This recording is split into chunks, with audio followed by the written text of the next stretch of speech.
Magandang araw mga kagabay. Ngayon po'y August 4, 2025, araw po ng Lunes. Ngayon po'y kapistahan ni Saint John Marie Vianney, patron ng mga pari. Kaya ngayon po ay Feast Day, araw po ng mga pari ngayon. Kaya batiin niyo po ang lahat ng mga kilala kaibigan ninyong pari.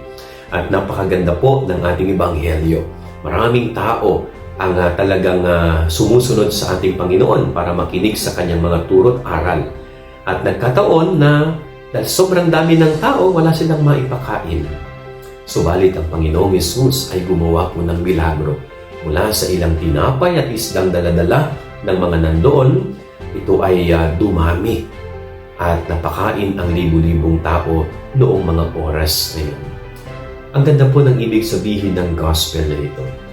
Anumang maliit, kapag ito'y ibinahagi, nagiging sapat at karapat-dapat sa mga nangangailangan. Hindi po kailangang maging marami para tayo makapagbigay. Anuman ang ating abang kaya, anuman ang mayroon tayo sa ating mga palad, basta't alam nating ibahagi ito, magdudulot ito ng kabusugan para sa mga nangangailangan. Very simple, huwag tayong maging maramot. Huwag nating ipagdamot ang ating kakayanang tumulong at maging mabuti.